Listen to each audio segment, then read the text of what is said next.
What is going on, Internet? Eric Bandholz back again with another e-commerce conversations. I hope all is well on the other side of the Internet. On the other side of the Internet from me, Rah. What's up, man? What's going on, Eric? I wish I could match the energy, but you got all the vibes, man. Well, you bring the energy with the knowledge bombs you're about to drop, I suppose. Hope so. I hope so. Welcome. I'm excited for this podcast. It's one that I really never thought about doing, and I think it's really quite interesting. But why don't you tell our listeners who the heck you are and what the heck you do? Yeah, man. My name is Rah Mahtani. I look after commercial strategy and marketing for Alibaba.com in the US. And, really, for those that don't know the name Alibaba or Alibaba.com, we're basically the world's largest B2B marketplace for people that own small businesses. Yeah, I mean, that's if you haven't heard of Alibaba and you're listening to this podcast, then man, I kind of feel for you. Like, that is one of the primary resources that any business owners need to go to when they're looking at sourcing products. Walk me through, let's say, well, I'll tell you specifically. Beard Brand does a lot of stuff internal, like our grooming products is sourced in America, will always be sourced in America. We do have some components like packaging that will source globally. We do have some like brushes and kind of like more hard goods that will source globally. What is going to be the best strategy for an operator for finding the right kind of talent on Alibaba? I'll say personally is very overwhelming for me. Like, there's just and I don't know if they're actually a factory or if they're just a manufacturer's rep, and the listings will have a bunch of different listings. Walk me through, like, how is a person going to get the best experience from using the website? Yeah, it is a really good question because it is generally overwhelming as you step in, right? 200,000 suppliers, 200 million plus products listed on the platform. The heart of the platform is search, which you can search by either manufacturers or products. Typically, I would start with products. Like, what are you looking to source? If that's packaging for beard brands, I would type in the type of packaging. And the way I vet a manufacturer is to look at a couple things. First, how long have they been on Alibaba.com? If they have multiple years of tenure, call it 4, 5, 6 years plus, you're probably looking at someone that's pretty trustworthy. But even beyond that, what are their reviews and on-time delivery rate? So if they have, 4.5 stars or better, pretty great. But is their on-time delivery rate in the 95% or higher territory? That's a really good place to go. And then I think very top of mind for a lot of business owners is, will they customize things? Do they have the certifications that I'm looking for? So if it's consumer electronics, do they have the CE certification? Or if it's organic, are they certified organic? Those sorts of things are really telling and always listed on the manufacturer pages. And the very last thing I like to do is I like to look at the photos of the actual facility that they work in. That quickly tells you, are they a trading company? Are they a reseller? Are they a true manufacturer or factory? And that kind of helps you line up, like, what am I looking for? If I want it custom branded or if I want a fully custom product, I know where to turn and what to look for. Yeah, so let's dig into that a little bit more. I've noticed, first of all, are those certifications validated by a third party, or Yes. is it they just upload something and you have to take it at their word? So those are validated by a third party. We do verify a lot of the suppliers on the platform through third-party verifications, and we are verifying, is their LLC real, is their facility real, and are their certifications authentic? Okay. I have noticed in the past some warehouses you could clearly tell were like photoshopped signs, and I mean, maybe they're real and maybe they just photoshopped the company name on there. Is that like a red flag? You should kind of stay away from those brands, or is it more culturally that's kind of how they solve the problem? Yeah, sometimes people are looking to beautify things or make things look a certain way. I think I look at it very similarly to several other marketplaces. So if you look at listings on Amazon or eBay, oftentimes the cover image is photoshopped or beautified in a way to make it more interesting than it could originally be. I look at it the same way. Uh, it can be a red flag. I mean, I think your audience probably knows better than anybody. You want to build that relationship with the supplier first. So I'm not doing business on a one click. I'm doing business if I'm talking to them, I'm building a relationship. They've shown me the product on video chat. Things like that are really important to verify as well. Yeah, is it common for them to kind of give factory tours on video or send that over? Yeah, very, very common. You can either get a video sent to you over chat, you could do a live video chat, or we have some factories that tie into our virtual factory tour, which is like a full 3D look around of the factory, so you can pan around, zoom in on things. So it makes it feel like a richer experience. Yeah. The other thing, let's talk about the communication with teams over there. Kind of what are some best practices? One thing that I will do, and I don't know if it's recommended, is I don't speak Chinese or what is it, Mandarin. But I'll effectively like just translate in like Chat GPT beforehand, send that over, and then send it over in both English and Chinese or Mandarin or Cantonese or wherever I think is like appropriate based on their manufacturing location. Is that generally recommended, or should it be expected that English is a serviceable language? One thing I think China has done incredibly well that a lot of other countries are playing catch up on is they built out a sales force for all the factories that are very adept at dealing with customers from around the world. So English is pretty acceptable. But also, just in case, our platform offers all of the translation tools too, where you could even sit having a video chat and the captions will translate in real time as we're talking to each other. Okay, so that's just in platform. You don't even have to waste your Exactly. time Yeah. doing just doing what I'm doing it the But old fashioned way. ChatGPT does a fantastic job. I mean, a lot of my colleagues speak Mandarin that work in China, and I'm able to successfully, have text conversations with them using ChatGPT translations, and they tell me it's pretty good. Yeah, yeah. One thing I kind of do is I'll like create something in Chat GPT and then translate it to English in Grok. So I'm using two different platforms to see, how that's going to be interpreted or vice Yeah. versa. But I find, that's always the concern is just like sometimes I've noticed manufacturers are like almost like, and I don't know if this is culturally like kind of a Chinese thing or an Alibaba thing or just a specific manufacturer, but they're quick to move things forward where it doesn't feel like they're really wanting to understand and interpret. So they're like, hey, let's do this. This is going to be the cheap one or push you into a certain direction. Is that pretty common on the platform, or is it more? I'd look at it in a couple layers. So the first layer is the volume of inquiries that a lot of the manufacturers are, especially if they have good product detail pages and things like that, the volume of inquiries is super high for all of them. And oftentimes they're finding that, people are just like, quote unquote, kicking the tires. Like they just Yeah. want to see what they can get, how cheap they can get it, and then they're disappearing. But even beyond that, I think, and you probably know this really well, the good manufacturer is going to sit there like a good doctor. They're going to sit there and really understand what you're looking for and how to make it. We have a ton of those, but there are some that are, call them like the average doctors that just want to like, Yeah. let me figure out what's wrong with you and get you out the room. So as a buyer of goods, one of the ways I look at is not just purely what can the manufacturer give us, but how can we be, like the best vendor, excuse me, the best buyer to these manufacturers. What are some kind of best practices that us as a buyer should be when it comes to interacting with vendors on Alibaba? Uh, I would say go in educated about what you're looking for. So, sometimes we hear feedback like there's a lot of buyers coming to us, but they don't really understand what they're looking for. Let's just take silverware, for example.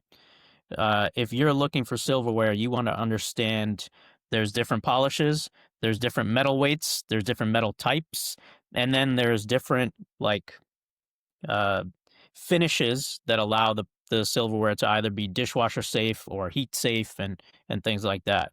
If you go in with that level of education, it's so much easier and more effective to have the conversation with the supplier. That's a really good place to start. And then think about mutually beneficial business pieces that you can put in place. What I mean by that is if you're pushing and pushing and pushing for lower minimum order quantities, the supplier is going to get hurt on their side, right? Their margins are hurt. It's harder for them to ship things to you. So just go in with that understanding that you want to grow your margin as an e-commerce seller. The supplier wants to maintain their margin. So there's a certain respectful minimum order quantity.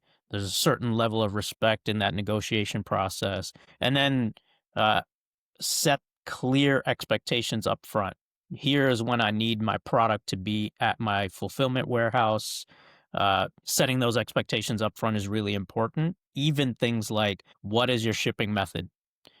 So for very early sellers, you probably want to get in with your first order and have it be DDP, especially in the tariff and duties environment. But as you go along, you may want to use a freight forwarder and things like that. So go in with those clear expectations as well. Culturally, Americans tend to be probably less negotiating from a style standpoint. Is there a higher culture of negotiation? Kind of like what is the expectation of like, okay, I'm going to give them, these terms, these rates, but really it's kind of inflated by 50% or 25% or what is that percentage to kind of work it down to what would be the normal negotiated rate? Yeah, I would say without having a number in mind, it's definitely expected that there will be some sort of negotiation. Usually, the listed price or the listed minimum order quantity has room to play, and usually that's room to play down. But one thing that's been really well done with Chinese manufacturers versus other manufacturers across the world is the ability to produce in those lower minimum order quantities. So if you're just testing the waters with something or you need a small add-on to a product that you already sell, it's easier to work with China and get those lower minimum order quantities. What I've seen is that the rest of the world, call it Mexico or Bangladesh, Vietnam, are still playing catch up on the ability to scale that production down. Yeah. You also, I mean, it's kind of a good segue into that. Obviously, people think of Alibaba as a source for Chinese manufacturers and vendors, but you guys are growing beyond China to be able to find vendors. What are the primary markets for manufacturers? So outside of China, Vietnam, Mexico, Bangladesh, Pakistan, even Thailand. There are so many different regions of the world that are so adept at producing different things. And we have tried to localize our product to first bring them on board and digitize their business, right? Because they're small business owners too that are trying to sell into the world, but also help them understand the way to develop those sales processes, negotiate with different consumers from around the world. So, yes, we've expanded beyond that. And then the US has also become an important territory for us as well. So, if you look at the global buyer base on Alibaba.com, close to half of them are buyers just from the US. But if you look at the global manufacturer base, really small single digit percentages from the US. What we're starting to push is locally warehoused goods so that they can ship quickly. So there are many global manufacturers that are warehousing their products locally, but we've recently brought in a lot of US distributors, primarily distributors, but some manufacturers that are selling into the rest of the world as well as the US on Alibaba. I assume you're able to sort by, source in America. Yes, sir. So if you look at the top search bar of Alibaba.com, there's three different components. The first is products, the second is manufacturers, and then the third is regional supplies. And that's where you can sort by country that you want to source from. Yeah, with all the tariff war we have going on now, how has that affected Alibaba and your partnerships with your Yeah, vendors? the tariffs have been a really interesting journey. Uh, so look, our first job is to not step in and offer an opinion on the tariff situation, but it's to step in and provide a solution like really fast. Because as you as a business owner hear about what's happening with the tariffs, you want to step in and take action. Like, what do I do with my manufacturer? Do I need to be moving my manufacturing from China to elsewhere? But then also, how am I calculating what these duties are? They're changing every 60 days. What do I do? So we tried to put solutions in right away. But then we saw like really, really interesting changes happening in the platform. So we look at mid-May was when these tariffs were announced, and right around that time, we saw a giant TikTok trend where these factories or people in China were coming onto TikTok and basically saying, "Hey, this is the factory where these famous brand names are made." Uh, we happen to know whether that is true or not based on our NDAs and some data we have on the back end. So we actually stepped in at that point and said, look, a real factory is not going to tell you if they manufacture Right. for Nike or Prada or whoever. But we can tell you that there are a lot of OEM factories on Alibaba.com. Here's the best place to find it. And we actually saw that we became the number one shopping app in the US through the Apple App Store, which was a pretty big change. A lot of new people were discovering global sourcing. But then, if you looked at the 7 and 8 figure buyers, they're actually stepping in and saying, hey, here's a window of opportunity. We're going to source products further into our pipeline. So they're looking at, in May, they were already looking at like Christmas and holiday decor. We saw double digit percentage increases in orders and searches for holiday items already in May. Then we saw a lot of business owners saying, all right, there's a small tariff pause window of about 90 days.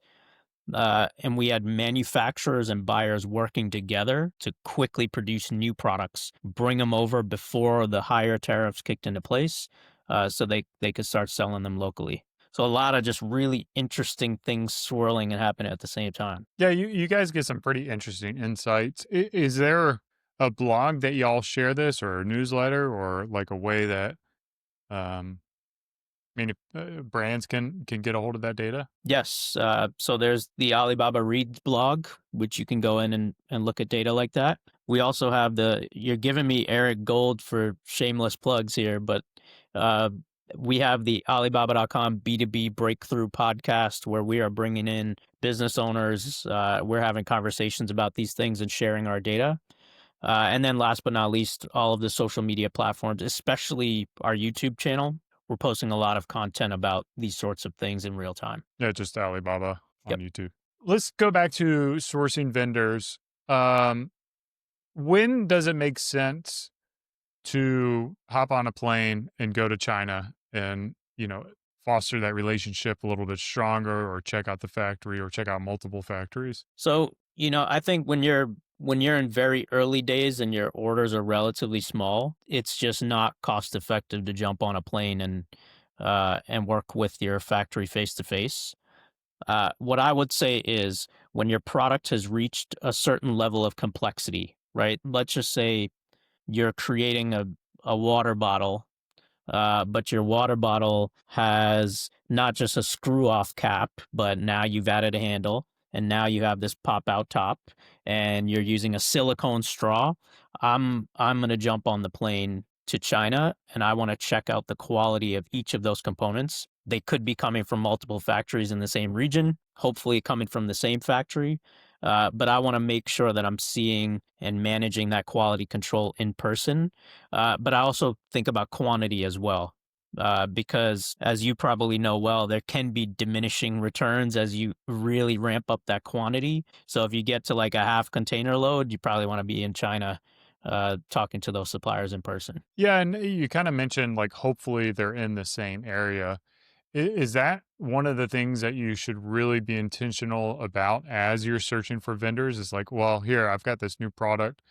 I'm looking for sources. I'm only going to look for people kind of in this region in the event that I need to go there and meet with 10 different manufacturers. Yeah, I do feel that that's the ideal approach. Obviously, whatever we write down as ideal doesn't always play out on Right. paper, but I think one benefit of China is that they have really regionalized their expertise. So whether you're flying to Shenzhen or Guangdong or wherever, you're going to see that those areas are like hyper specialized in certain things, whether that's apparel or consumer electronics.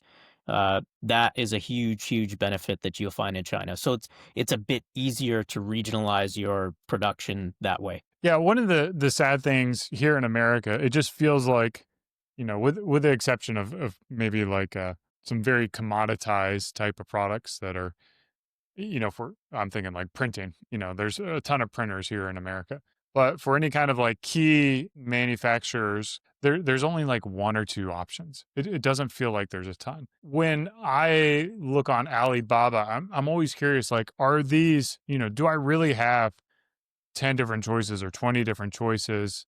Or, are they kind of the same company under different brands? Or, is it not as robust as it may seem like from the outside? So the short answer is there are tons and tons of options right now. That being said, there are probably several instances of what you described, right? A factory uh, either using multiple names or things like that. We try to tightly control a lot of that, but one of the big benefits of the scale of China is that we have a massive category team that is out in the world meeting the suppliers every single day. So they're not in the office, they're out in the field. And that force is out talking to the suppliers, looking at their listings, making sure their products are compliant, making sure they really have the certification. So we are doing with as much human power as possible that validation on the ground. And then we have the AI power looking for things like duplicates, inaccuracies, inauthenticity, IP infringement, all sorts of things. Yeah, so it's not unrealistic to find a ton of. I guess the point I'm getting at here is it is probably really good advice to get multiple quotes to really like make sure you're talking with the right vendor, make sure that your type of project is a good fit with their processes, whether it be the MOQs, the sizes, the price point, or their capabilities in making the product. Um, Yes, sir. I would add to that, as you said that, Eric, uh, knowing your audience skews towards that 7 to 8 figure e-commerce seller, we have a tool that's really perfect for this instance. It's called RFQ, request for quotation. Effectively, what that does is you put in all your requirements. So let's say you're making a camping tent and you need it to be a specific textile, you need it to be windproof, waterproof. You put in all these details, even the zipper type that you want. When you fill all that in, you can actually send that to multiple manufacturers in a single, like with one single request, and then you get the replies back in your inbox. So it allows you to streamline things, but do exactly what you just said, Eric. Make sure that you're talking to multiple manufacturers to like validate their credentials. Are they just a trading company? Are they a real manufacturer? Those sorts of things can happen through RFQ. what about the American culture versus Chinese culture when it comes to like copyrights? You hear horror stories. I don't know how true they are. Of just basically, you spend all this time developing and designing something quite innovative, and then all of a sudden it gets knocked off. Is there good practices or processes that or brands should consider when sourcing products and sharing their designs? Yeah. Look, it's a real fear and it's something that has absolutely happened.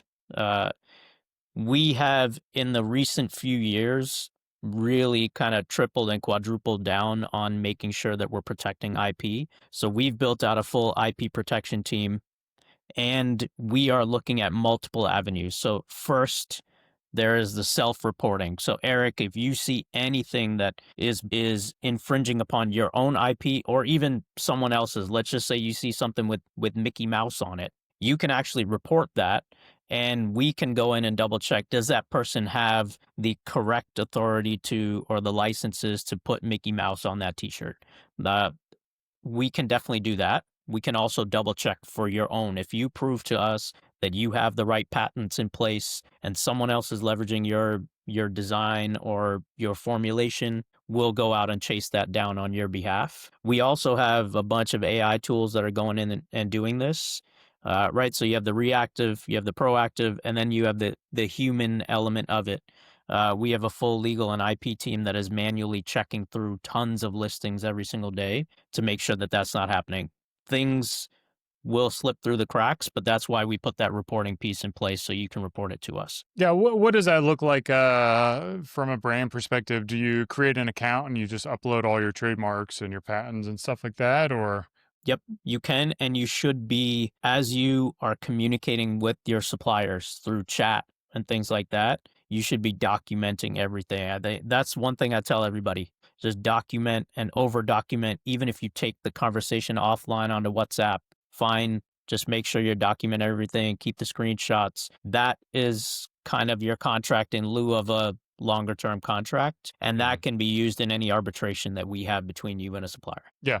How much is the culture built around contracts and establishing stuff, or is it more of a handshake kind of deal working with vendors? We prefer to have everything in writing. Like just from thinking about the platform perspective, we try to think in like global languages, and the best thing to do is have, like I said, everything in writing.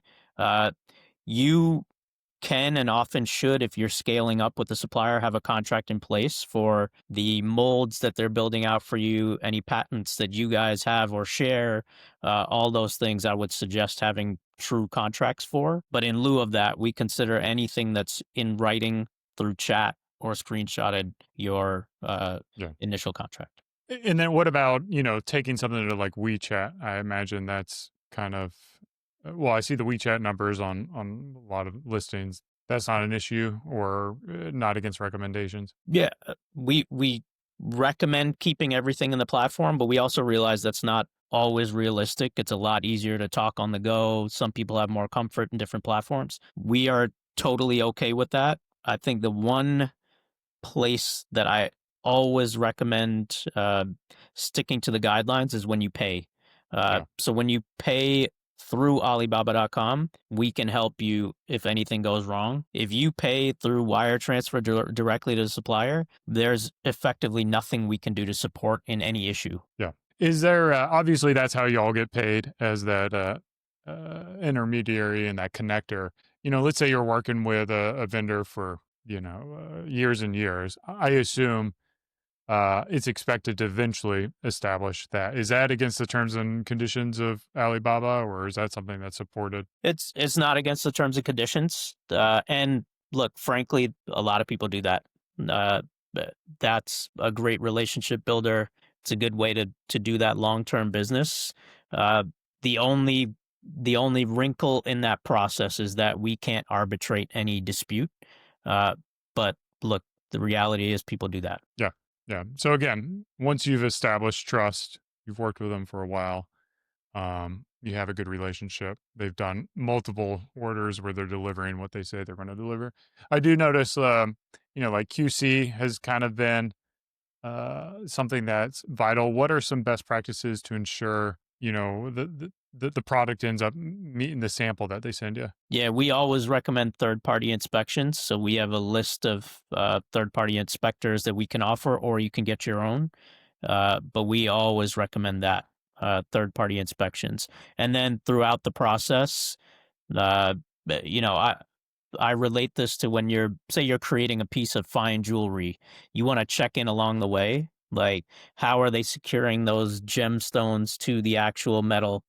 uh does the finish or polish meet your expectations, and you're doing like close-ups and photos throughout. I would do the same thing with any product you're producing. Have those video check-ins, have them WhatsApp text you photos for QC throughout. But I recommend doing that a lot. How do you find the third parties? Is that just on the platform? Search It is, for yes. inspection, and are they just called inspectors or? Yeah, they're just third-party inspectors. Okay, and then you search for them the same way, just by region and expertise. You can, yeah. Yeah, you can. Okay, you got everything, man. Yeah, What that's the goal. you've mentioned AI a lot. Kind of walk me through how Alibaba is embracing AI. From the perspective of a brand and how it would be used on the platform. We like to, Eric, think about AI as a utility or extension of your business. So, we don't want to create an AI tool that can do it all. But what we have created is something called Axio, and you can check it out yourself at axio.com.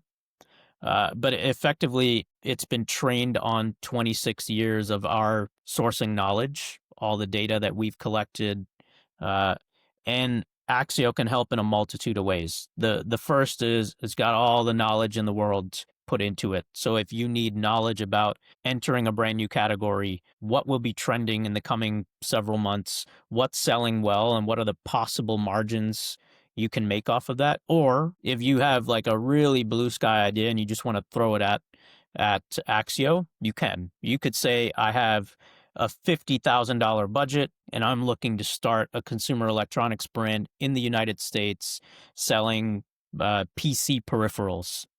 Great. They will tell you everything that you need to know about that space. So maybe uh, computer mice are on a downward trend in terms of sales, but Bluetooth keyboards are on an upward trend. You'll get all that data with the quantitative analysis behind it. But then you can even go in and say, hey, I want to validate this idea that I have. So I have this water bottle. What are people searching for when they search for water bottles? So they may tell you people are looking for a handle that makes it easy to hold on to, or people want a luxury water bottle. So maybe in your mind that means you want to add like a fake leather grip to it to make it feel more luxurious. Axio can actually tell you if that's a valid idea and then help you find the manufacturers that can actually bring that to life. That's pretty cool. And how do you AXIO.com? It's ACCIO. Okay. Yeah. ACCIO. It's like the spell from that wizard book that my legal team won't let me say the name of. Oh, okay. Yeah. I can only imagine and guess what that wizard book could be. Where can people follow you, support you, reach out for more information? Yeah, I would start with the Alibaba channels. So it's at alibaba.com_official on pretty much every platform like Instagram, TikTok, uh, and YouTube, where we are really big on, LinkedIn as well.